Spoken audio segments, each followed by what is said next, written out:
नमस्कार, आप देख रहे हैं लीगली स्पीकिंग। मैं हूं आशीष सिन्हा। आज के इस खास शो में हम आपको उस मेहमान से मिलाएंगे जो हमारे बीच का है, आम आदमी के बीच से होता हुआ सुप्रीम कोर्ट बार एसोसिएशन के पद तक पहुंचे। आदिश सी अग्रवाल अभी चुनाव हुए थे सुप्रीम कोर्ट में और आदिश जी ने उसमें जीत हासिल की और सुप्रीम कोर्ट बार एसोसिएशन के प्रेसिडेंट बने। सर, जीत के लिए आपको बहुत बहुत शुभकामनाएं और आपका स्वागत है।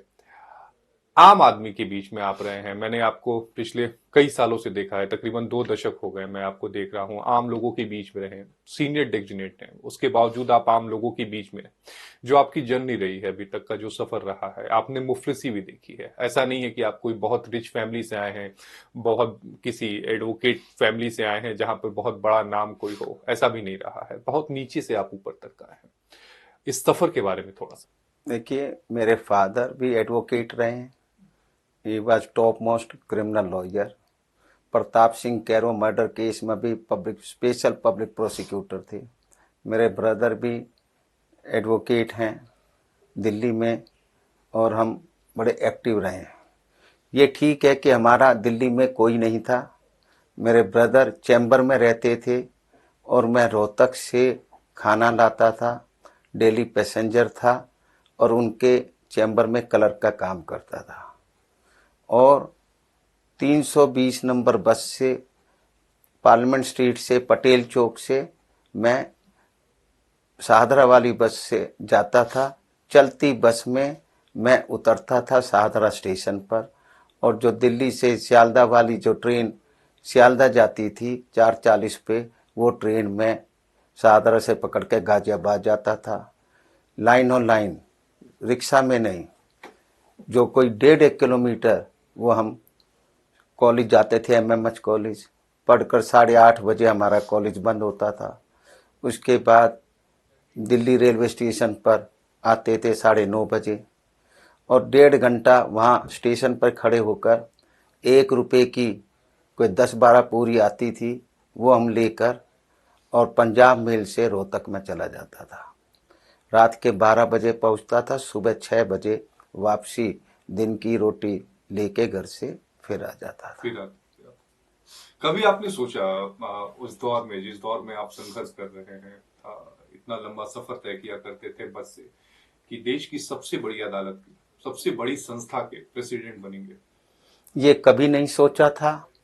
मैंने ये भी नहीं सोचा था कि मैं बार काउंसिल, जो बार काउंसिल ऑफ इंडिया है, उसका मैं वाइस चेयरमैन बनूंगा और वो वाइस चेयरमैन बनूंगा जो कभी कोई चेयरमैन भी नहीं रहा।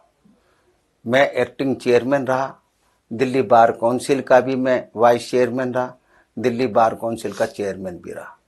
मुझे हर चीज़ बड़े संघर्ष से मिलती है, परंतु जब मिलती है वो ऐसे निखर कर आती है कि वही चीज़ पता चलती है कि ये कोई पोस्ट है। नहीं तो मेरे से पहले किसी को, आम जनता को, इवन पढ़े लिखे आदमियों को भी नहीं पता होता कि ये कोई पद होता है, ये कोई ऑर्गेनाइजेशन होता है। आदिश जी, मैंने देखा है इतने सालों में कि सुप्रीम कोर्ट बार एसोसिएशन का जो भी हेड होता है, जो भी अध्यक्ष चुना जाता है, सीनियर लॉयर, वो एलीट क्लास से आता है। लेकिन आप उस क्लास से नहीं आए, आप नीचे से आए हैं। और आपके सामने जो चेहरे थे, मैं किसी का नाम नहीं लूंगा, बड़े चेहरे जिन्हें पूरी दुनिया जानती है, उन चेहरों को हराकर आप आगे तक पहुंचे। ये आपका कहना बहुत गलत है कि उनको दुनिया जानती है। दुनिया उनको किस रूप में जानती है, ये बात है। उनको जानती है कि लुटेरों के तौर पर, उनको जानती है कि पीएफआई के वकील होने के नाते, उनको जानती है कि प्रधानमंत्री को वो गाली दे सकते हैं और गाली देकर प्रधानमंत्री के फंड में फिर वो पैसे देते हैं बचने के लिए। ये लेकिन मैंने ऐसा काम नहीं किया। आपने उस भ्रम को तो तोड़ दिया ना कि एक आम आदमी जो है वो भी एससीबीए का प्रेसिडेंट बन सकता है। ऐसा नहीं है कि एलीट वक्त से ही निकल है। और ये भी मैं बता दूं, ये कहना आपका गलत है कि इलिट उनके साथ थी। 50% इलिट क्लास के जो हमारे सीनियर एडवोकेट है, उन्होंने हमको वोट दिया है। इस बार जो वो हुआ है, ये अल्लाह का, रब का और भगवान का, सबका इकट्ठा मिलन हुआ है। जो ये सारे हिंदुस्तान की सारे मंदिर, गुरुद्वारे, मस्जिद और ये जो ये हैं, अभी हम अजमेर शरीफ, तो आप ये बता रहे हैं कि आप मतलब चुनाव से पहले ये सारे जितने भी आपने बांधने हुए रक्षा, आप हर जगह गए, चाहे मंदिर भी गए, गुरुद्वारे भी गए, मस्जिद भी गए, आप हाँ, सब जगह जाके। सब जगह इसलिए गया हूं हाँ। कि जो इस तरीके की जो क्रिमिनल मेंटेलिटी रखते हैं उन क्रिमिनल मेंटेलिटी को ऊपर वाला ही रोक सकता है। जो हरेक ये कहता था कि आदेश को रोकना है, आज उनकी जबान बंद हो गई। इन्होंने पहले मीटिंग भी करी कुछ कैंडिडेट ने आपस में इलेक्शन के 2 दिन पहले कि नहीं आदेश जीत जाएगा इसलिए हमारे दोनों में से एक लड़ ले। वो नहीं हुआ। यहां तक हुआ कि आरएसएस और बीजेपी ने एक जो कांग्रेस का नॉमिनी था उसको सपोर्ट किया आखिरी दिन। वो भी उनका उल्टा चक्कर पड़ गया। उल्टा चक्कर पड़ गया। और अगर प्रधानमंत्री जी को ये पता चल जाए कि आरएसएस और बीजेपी के कुछ वकीलों ने जो हैं ये उस कैंडिडेट को सपोर्ट किया जो कि कांग्रेस का था और उस कैंडिडेट को नहीं किया कि जो कि प्रधानमंत्री जी के किताब का को ऑथर है, उसको नहीं किया, उसके खिलाफ काम किया, तो मैं नहीं मानता। लेकिन आदिश जी, मुझे ध्यान में है कि अब्राहम लिंकन का भी जिक्र अभी हम लोग कर रहे थे, मैं और राजीव जी। तो अब्राहम लिंकन भी तकरीबन 15 बार से ज्यादा उन्होंने चुनाव लड़ा और वो चुनाव जीते। आप भी तकरीबन 8 बार से ज्यादा आपने, नहीं, 6 बार, 6 बार आपने चुनाव 6 बार, परंतु जितनी टोटल वोट से मैं हारा हूं उससे उन टोटल वोट को जोड़ लिया जाए, मैं जो जीता हूं 191 वोट से जीता हूं। हाँ। और वो उन सारी हार की वोट को आप जोड़ लो तो उससे ज्यादा है 191 वोट, उनसे ज्यादा है। ऐसा रिकॉर्ड कभी नहीं हुआ, कभी नहीं बना। अब जीत हार पे हमने चर्चा कर ली, अब मुद्दे पर आते हैं। बार और बेंच के बीच में जो समन्वय होगा उसको लेकर क्या कोई रोड मैप आदिश सी अग्रवाल ने बनाया है कि हम किस तरह से समन्वय बैठा के चलेंगे? हमारा बार और बेंच का जो समन्वय बहुत अच्छा रहेगा। जिस दिन हम जीते उसी दिन शाम को हमने मुख्य न्यायाधीश डॉक्टर जस्टिस चंद्रचूड़ साहब से मीटिंग की और उन्होंने भी मुझे कहा कि जो भी बार की जायज डिमांड होगी वो पूरी करी जाएंगे। और मैंने भी उनको आश्वासन दिया कि जो कॉपरेशन आपको कभी कहीं भी, आप चीफ बॉम्बे के जज रहे, आप इलाहाबाद हाई कोर्ट के चीफ जस्टिस रहे, आप यहाँ जज रहे सुप्रीम कोर्ट में और आप चीफ जस्टिस हो, जो किसी भी बार से आपको सपोर्ट नहीं मिला उससे कई गुना ज्यादा सपोर्ट आपको मिलेगा। क्योंकि हमारा ये मानना है कि जो ज्यादा लंबे चीफ जस्टिस होता है वो एक नए काम करना चाहता मतलब है, जिनका टेन्योर ज्यादा लंबा होता क्योंकि है, जिसका थोड़ा टाइम होता है। हाँ। यहाँ हमने 4 महीने के चीफ जस्टिस देखे, 40 दिन के देखे, वो क्या करेंगे? वो कोठी तक में तो अपना जा नहीं सके। तो सरकार को ऐसे बनाने भी नहीं चाहिए। मेरा ये मानना है जिसका कम से कम 2 साल की या कम से कम 1 साल के हम विचार करेंगे कि 1 साल का जिसका टेन्योर चीफ जस्टिस का नहीं है उसको हमको चीफ जस्टिस नहीं बनाना चाहिए। क्योंकि वो कुछ ना कर पाता है, ना वो करने की हिम्मत रखता है, ना वो तो ये है कि अपना टाइम पूरा कर लूं, मेरा स्टेचर ये हो जाए, मेरे बच्चे ग्रैंडसन ग्रेट ग्रैंडसन ये लिख सकें कि my elders were the chief justice of India. अब आपने ग्रैंडसन पर आ गए हैं, अब आप परिवारवाद की बात कर रहे हैं, कोलिजियम सिस्टम पर भी आ जाते हैं। कोलिजियम सिस्टम को लेकर केंद्र सरकार और सुप्रीम कोर्ट में हमेशा ठनी रहती है, वजह क्या है? देखिए, जो मेरा ये मानना है, मैं सरकार के काम को भी मैंने 10 प्रधानमंत्री के अंतर्गत भारत सरकार का काम भी देखा है। मैं राजीव गांधी से लेके आज तक मैंने इनके मोदी जी के टाइम में कोई रिन्यू नहीं कराया, क्योंकि मैं मेरा ड्यूटी जो है प्रधानमंत्री जी की किताब का को ऑथर ब्रिटिश ऑथर के साथ और फिर अमेरिकन ऑथर के साथ, तो मेरे पास इतना टाइम नहीं था। तो परंतु मैंने सरकारों को काम करते देखा और मैंने प्रधानमंत्रियों को काम करते देखा है। मैं प्रधानमंत्रियों के साथ विदेश यात्रा में भी उनके डेलीगेशन में रहा हूं। मुझे मोदी जी के साथ जाने का मौका नहीं मिला, परंतु कहने की बात और होती है और असली कराने की बात और होती है। लेकिन आदिश जी, मेरे सवाल का जवाब नहीं, मेरा सवाल मैं बड़ा वही सीधा- दे रहा हूं मैं हाँ बड़ा सिंपल कि सा है। कॉलेजियम सरकार भी असलियत में, जो मेरा ये मानना है, हम्म वो नहीं चाहती है हम्म कि ताकत उनके पास आए। नहीं, क्या आदिश अग्रवाल बनेंगे सुप्रीम कोर्ट के जज? मैं क्या तो आम आदमी बनेगा? मैं नहीं, आम आदमी बनता रहा है। संख्या कितने कितनी, जस्टिस, संख्या कितनी होगी उनकी वो परसेंटेज ज्यादा में है। अगर देखें तो? आज आप देखेंगे वो ज्यादा है आम जन। वो यहाँ जस्टिस बालाकृष्णन बने, जस्टिस सदाशिवम बने हैं, इनके कोई पीछे कोई उनके ना फादर थे ना ग्रैंड फादर थे। ये आम उसमें से निकल के आए और उस कास्ट से थे जिनको इग्नोर करा गया, परंतु उनको भी मौका मिला। ये जो पोस्ट है ये कोई देता नहीं है, ये उनके भाग में लिखी हुई होती है। ना कोई चीफ जस्टिस रिकमेंड जब करता है, चीफ जस्टिस नहीं देता, उनके भाग में जो होता तो चीफ जस्टिस बुला के उनका नाम रिकमेंड करता है। कॉलेजियम, मेरा ये मानना है, सरकार अगर चाहती तो मैं तो ओपनली बोल सकता हूं क्योंकि मेरे को किसी चीज का डर नहीं है। जो जस्टिस A.K. गोयल थे, उनको अपॉइंटमेंट में बीजेपी सरकार ने उनको अपॉइंट किया। उनका खिलाफ शिकायत भी थी, उनके खिलाफ कॉलेजियम जो IB की रिपोर्ट में भी बहुत गलत थी, परंतु उसको इग्नोर करके जो हमारे जस्टिस प्रेसिडेंट KR नारायणन साहब थे, उनके पास ऑब्जेक्शन था और उन्होंने फाइल को रोक दिया था और उसको पास कराने के लिए, अप्रूवल लेने के लिए हमारे एक सुप्रीम कोर्ट के जज को यूज करा गया और तब वो फाइल की। अगर इतने एहसानमंद होते हुए भी अगर सरकार चाहती कि ये चीज कॉलेजियम का जो ये सिस्टम है वो कंटिन्यू रहे, जो नेशनल जुडिशियल अपॉइंटमेंट ये बनाया है, तो वो सरकार करा सकती थी क्योंकि वो सरकार के नॉमिनी थे और सरकार ने उनके रिटायरमेंट होने के बाद उनको NGT का चेयरमैन बनाया।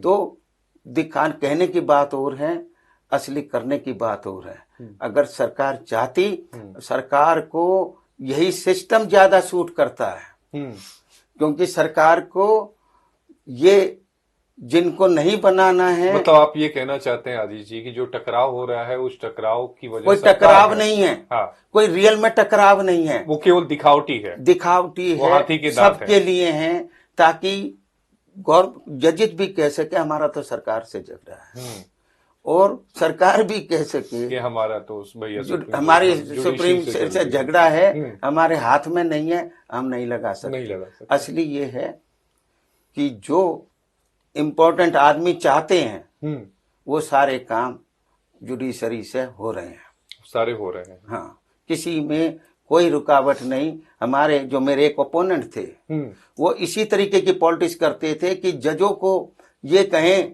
कि ये जजेज तो ये जजी का काम प्रॉपर नहीं कर रहे हैं और ये तो सरकार के तरफ से काम कर रहे हैं, जो कि वो ऐसे डरा के काम कराना चाहते थे ताकि जजेज ये डर के कि भाई अगर हम सरकार के फेवर में देंगे तो एक मैसेज जाएगा कि ये तो सरकार के खिलाफ जजमेंट देने की ताकत नहीं रखते। परंतु ये बात गलत है जो उन्होंने बोला। ये बिल्कुल जजेज हमारे न्याय के हिसाब से, कानून के हिसाब से वो जजमेंट देते हैं। एक बात मुझे ये बताइएगा कि कई बार हमने कोर्ट में देखा है कि जो जूनियर्स लॉयर होते हैं या नॉर्मल लॉयर्स होते हैं उन पर कोर्ट जुर्माना लगा देती है, नाराजगी जाहिर होती है। उस समय बार उनके साथ खड़ा क्यों नहीं होता? लेकिन अगर कोई एक वर्ग, जिसे मैं एलिट वर्ग कह रहा हूं, उसका मुझे ध्यान में भी है, एक, हालांकि मैं जज का नाम भी नहीं लूंगा, एडवोकेट का भी नाम नहीं लूंगा, आपको भी ध्यान में होगा कि उनके एक आदमी को पीछे की कोर्ट में फटकार लगाई गई थी और उसके बाद जितने भी सुप्रीम कोर्ट के सीनियर लॉयर हैं वो वहां जाकर खड़े हो जाते हैं, लेकिन आम एडवोकेट्स के लिए क्यों नहीं खड़े हो पाते? क्योंकि वो आम वकील उनको सपोर्ट नहीं करता, उनको आम वकील की जरूरत नहीं है। वो आदिश अग्रवाल को जरूरत है। आज के बाद अब आप सही कह रहे हैं, मैं इसीलिए आज कह रहा के हूं, बाद आप मेरी बात से उस कोई समय, भी अब आप उस समय मेरी बात से एग्री नहीं कोई कर भी रहे थे। जज, नहीं नहीं, अब आप मेरी बात से एग्री कर रहे थे कि दो वर्ग है, हाँ, एक एलीट है, एक नॉन एलीट है, और आप उस नॉन एलीट वर्ग से होते हुए उस क्लब में शामिल हुए हैं, यही मैं कहना चाह रहा था। बहरहाल आप अपनी बात पूरी करिए। कि कभी भी क्या होता है, हमने देखा है, हम्म जस्टिस अरुण मिश्रा मध्य प्रदेश के हैं, मध्य प्रदेश से 2 साल तक कोई भी जज नहीं आया जस्टिस वर्मा के रिटायरमेंट के बाद। हम्म परंतु जब लगा बीजेपी मोदी जी की आंधी आने वाली है, हम्म तो आंधी प्रधानमंत्री बनने से पहले हम्म अरुण मिश्रा जी का नाम रिकमेंड कर दिया गया, क्योंकि जुडिशरी को पता चल गया कि ये संघ से, इनके फादर भी रहे, ये खुद रहे, तो उनका नाम रिकमेंड करके उनको जज बना दिया। हम्म कहने का मतलब ये है कि हर जगह एक, चाहे जुडिशरी हो चाहे एग्जीक्यूटिव हो, हर जगह ये देखा जाता है किसका दबाव या किसका स्ट्रॉन्ग स्टार होने वाले हैं। होल्ड है। एक मुझे जानकारी और दीजिएगा, जो वकीलों, और जो हाँ, आपने जी, कहा हाँ, दूसरा, हाँ, कि 25 लाख रुपए का जो मेरे ओपोनेंट थे, कोर्ट ने ये अपनी पसंद की कोर्ट ढूंढकर दूसरी दूसरी जगह केस डालते थे, उस पे 25 लाख रुपए का पेनल्टी लगाई, फाइन, कॉस्ट इम्पोज करी। उन्होंने कॉस्ट कहां जानी थी? सुप्रीम कोर्ट बार एसोसिएशन के एडवोकेट वेलफेयर फंड में जानी थी। हमारे उन ओपोनेंट ने वो 25 लाख रुपए की कॉस्ट जमा नहीं कराई, क्योंकि वो आम वकील के फायदे में वो 25 लाख रुपए जमा होने थे। सुप्रीम कोर्ट बार एसोसिएशन अपने जो नीडी जो एडवोकेट्स थे उनको देनी थी, और उनकी ये भी हिम्मत नहीं हुई कि उस ऑर्डर का रिव्यू पेटिशन डाल दें। जो कामनी जायसवाल जी हैं, वो हमारी अच्छी दोस्त हैं, मैंने उनको कहा कि आप इसमें रिव्यू पेटिशन क्यों नहीं डाल रहे हो? तो कहने लगी, आदिश क्या बताऊं, मैंने रिव्यू पेटिशन बनाई, परंतु दवे साहब बोले कि नहीं, अभी नहीं डालेंगे, नहीं तो ये फाइन डबल हो जाएगा।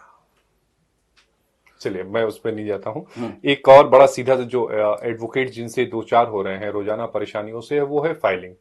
कोई पिटीशन आप फाइल करते हैं सुप्रीम कोर्ट में, उसकी कोई मियाद नहीं है कि कब तक वो चेक होगा। कई एडवोकेट से जिनसे मैं हमेशा मिलता हूं, वो कहते हैं कि कभी 1 दिन में हो जाता है, कभी 2 दिन में हो जाता है, और कभी कभी तो महीनों लग जाते हैं। तो उनसे कैसे आप निजात ये हमने दिलाएंगे? मैटर टेकअप किया, हमने सेक्रेटरी जनरल से भी डिस्कस किया, आज हम दोबारा डिस्कस कर रहे हैं। कुछ मामले अभी वैसे बहुत स्मूथ वो काम हो गया, एम्प्लॉयज की भी स्ट्रेंथ बढ़ा दी गई, परंतु और इन्होंने कहा है कि 48 घंटे में हम लिस्ट कर देंगे अगर ऑब्जेक्शंस निपट जाएंगे। परंतु कुछ मामले जैसे जब अर्जेंट कोई कोर्ट में मेंशन कर देते हैं, तो उनकी मेंशन कर कोर्ट ने ऑर्डर कर दिया कि भाई ये लिस्ट करो कल के लिए, तो स्टाफ पहले उन केसेस को अप्रूव करने में, नंबरिंग करने में, ऑब्जेक्शन निपटाने में लग जाता है। आपने ऑब्जेक्शन की बात की, ठीक है। अभी जो था, हाँ, जब ये फैग एंड ऑफ ये था वर्किंग का, तो 600 केसेस की मेंशनिंग हुई। मेंशनिंग होने पर कोर्ट ने कहा, मेंशनिंग उन्होंने कही कि जो वर्किंग डेज है, छुट्टी नहीं है, जो हमारी छुट्टी चालू हुई है, उनमें वो केस लगा दो। तो सारे केस लग नहीं सकते थे, तो उस टाइम हमारा रजिस्ट्री को वो वाले पास करने पड़े, सारा औरों को छोड़कर, तो उसमें टाइम लग गया। उन्होंने एक्सप्लेन किया, हमने at length we had a discussion. और गलती एक और कर दी उन्होंने कि जब कोर्ट ने अलाउ कर दिया और सारे केसेस उस टाइम लिस्ट नहीं कर पाए, तो इन्होंने रजिस्ट्री ने वैकेशन में भी वो केस लगा दिए। हमारे वकील कोई छुट्टी पे, कोई अपना रिलीज जगह गया है, कोई पिकनिक पे गया है, तो वो वहां कोई फाइल नहीं लेके, ना कोई यूनिफॉर्म लेके गए, और उनका केस लिस्ट हो गया। तो हमने चीफ जस्टिस, इनको जो दोनों जजेज को, जो उनको हमने मुलाकात करी, उनको समझाया, और उन्होंने ऑर्डर पास कर दिया, जो भी कोई आगे से केस, जब तक अर्जेंट हियरिंग की एप्लीकेशन नहीं लगी है, वो केस छुट्टियों में नहीं लगाया जाएगा, और कोई लग गया है गलती से तो उस पर कोई एडवर्स ऑर्डर पास नहीं करा जाएगा, वो रेगुलर जो हमारी रीओपनिंग पर वो केस लगाया जाएगा। अब आपने ऑब्जेक्शन तक की बात की, जस्ट सपोज करिए किसी पिटीशन में डिफेक्ट आता है, अक्सर पिटीशंस में डिफेक्ट आता है, आप डिफेक्ट क्योर करने के लिए आपकी तरफ से बोला जाता है कि आप ये सारे कागज जमा करा दीजिए। मैंने वो जाके सारे कागज जमा करा दिए, लेकिन उसकी भी तो कोई समय सीमा नहीं है कि वो कागज कब तक चेक होंगे, उसके लिए क्या होगा। नहीं ये नहीं, स्टेज 2 है। Immediately that has to be done. और हमने ये भी बोल दिया है, आपने शुरू में कोई ऑब्जेक्शन था और आपने उसको मार्क नहीं किया, आपने कुछ और ऑब्जेक्शन मार्क कर दिए, वो वाले रिमूव कर दिए। जब आप दोबारा चेक करते हो तो जो कोई ऑब्जेक्शन पहले अवेलेबल था और आपने मार्क नहीं करा, then registry will not have any right to raise that objection which was already existing at the time of checking that file। वाह, बहुत बड़ा। क्योंकि यहाँ सिस्टम इतना एक गलत चला आ रहा था। जब मैं वाइस चेयरमैन था बार काउंसिल ऑफ इंडिया का, उस time justice Anand was the chief justice of India. उस टाइम के आप अपॉइंटमेंट का तरीका देखिएगा हाईकोर्ट के जजेस का, अगर चीफ जस्टिस रिटायर हो जाता था, chief justice of the high court, या प्रोमोट सुप्रीम कोर्ट आ जाता था, या ट्रांसफर हो जाता था, जो उसके नाम रिकमेंड किए हुए वो कॉलेजियम वापसी भेज देता था। इस कारण से 2-2 साल 3-3 साल ये फाइल इधर से उधर होती रहती थी। वकील जिसका नाम रिकमेंड किया हुआ था बेचारा वकालत छोड़ देता था कि कहीं कुछ गलत ना हो जाए, कोई किसी तरीके का। तो मैंने जस्टिस आनंद को कहा, why you are returning these names back, whether you treat these judges are going to be the household servant of the chief justice, they have to work as a judge in the high court, they have not to see कि जी chief justice साहब की ma'am साहिबा जो है उनको ये house hold servant ठीक लगा या नहीं लगा, ये घर पे काम नहीं करना है। They are to be the constitutional जजेज, कॉन्स्टिट्यूशनल कोर्ट, हाई कोर्ट और सुप्रीम कोर्ट के जज बनने हैं उनके। तो जो एक बार चीफ जस्टिस ने रिकमेंड कर दिया, उस चीफ जस्टिस के रिटायरमेंट पे, उसको सुप्रीम कोर्ट जाने पे या ट्रांसफर में आप नाम नहीं, और वो उन्होंने मेरी बात मानी। उसके बाद इतनी स्पीड से अपॉइंटमेंट्स हुई क्योंकि ये चला आ रहा था, किसी को सोचने का। ठीक है, लेकिन एक बात और ये भी होता है कि जो एडवोकेट्स कह रहे हैं कि जो नई वाली बिल्डिंग बनी है जिसमें एडवोकेट्स के चैम्बर बने हैं, वहां कैंटीन ही नहीं है। अभी सारी चीज अभी हम इंतजाम कर रहे हैं। कल हमारी मीटिंग हुई थी, कल पहली मीटिंग हुई है, और उसके अंदर जो आपने देखा एयरपोर्ट में पैसेंजर ओल्ड एजेड उनको ले जाने के लिए उस पे ऐसी हमने इंतजाम वो करा रहे हैं। सुप्रीम कोर्ट को हमने बोल दिया और पास का सिस्टम है, पास का सिस्टम, हाँ पास का एक वहां दिक्कत है जो क्लाइंट्स के लिए। नहीं वो बहुत बड़ी दिक्कत है कि पहले वो यहाँ आए, पास बनवाए, फिर वहां से नई बिल्डिंग में जाएंगे। नहीं पास तो वहीं बनेगा। हाँ, लेकिन दिक्कत है ना, अगर एक बार आपने ऑथोराइज कर दिया कि नहीं जी ये तो मेरा मुवक्किल है, तो फिर वो उसी को दिखा के चला जाए। क्यों इतनी मेहनत करे? तो वो पास वहां से भी बनेंगे, और हमारे वकीलों के लिए, क्लाइंट्स को भी अंदर की अंदर, जैसे उसमें 7-8 आदमी बैठ सकते हैं, जैसे आपने एयरपोर्ट पे देखा, वो वाला इंतजाम का जो हर समय चलती रहेंगी। क्योंकि आज ये आई एम सॉरी टू से, ना तो उस टाइम के चीफ जस्टिस ने ये देखा कि वकीलों के चैम्बर हमेशा ये पब्लिक यूटिलिटी है, पब्लिक यूटिलिटी पब्लिक के पास होनी होती है। इसको सबसे पहले बनाना था, जहां एंटर करते हैं उस कॉम्प्लेक्स में चैम्बर ब्लॉक सबसे पहले होने थे। स्टाफ का स्टोर रूम वे आखिर में हो सकते हैं। आप ये जो उल्टा हुआ, इससे हमारे वकीलों में बड़ा दिक्कत है। जो एक बार वहां चला गया उसको दोबारा यहाँ आने पार्किंग की प्रॉब्लम से कैसे निजात पाएंगे? पार्किंग का अंडरग्राउंड पार्किंग के लिए I am going to meet the honourable prime minister and I am 100% sure, 100%, if we point out the problem being faced by the lawyers, the present prime minister is ready to solve everything, and especially when I will be writing, when I will be meeting, because I have not sought any favor. Delhi high court का example दे सकते हैं। Delhi high court के ठीक सामने underground parking है, और जब prime minister बगल में भी को पता नहीं है, ये प्राइम मिनिस्टर यहाँ आज कोई, हम जो लीडर होते हैं वो केवल अभी तक का जो सिस्टम रहा है अपनी कमाई बढ़ाना, उनको कोई ये नहीं है कि आम पब्लिक, आम वकील कैसे तंग हो रहा है, क्योंकि उनकी तो गाड़ी बिल्कुल अंदर तक जाती है। उनका फाइल भी उठाने के लिए उनके क्लर्क हैं या जूनियर हैं। हमें आम वकील को देखना है, और ये प्रधानमंत्री को ये जब पता चल जाए कि ये प्रॉब्लम है, जब हम बताएंगे ये प्रैक्टिकल डिफिकल्टीज और सॉल्यूशन बताएंगे, अभी immediately it will be done. आखिरी सवाल आपसे लूंगा, कुछ आपके दिमाग में कुछ ऐसी योजनाएं हैं जो आपको लगता है कि नहीं इम्प्लीमेंट करने की जरूरत है जिससे और बेहतर चीजें हो सकें? एज एन अध्यक्ष of supreme court bar association, supreme court के हमारे कुछ 2600 रेगुलर प्रैक्टिसिंग एडवोकेट हैं, उनके तिहाई के पास चैम्बर का प्रोविजन है। ये बनने के बाद भी अभी हमारे कम से कम 1200-1300 आदमी जो हैं बिना स्पेस के हैं। एक सुप्रीम कोर्ट का वकील अगर सड़क पे खड़े होके क्लाइंट से बात कर रहा है तो एक डीटीसी में चलता हुआ आदमी क्या देखेगा? ये हमारी सुप्रीम कोर्ट है।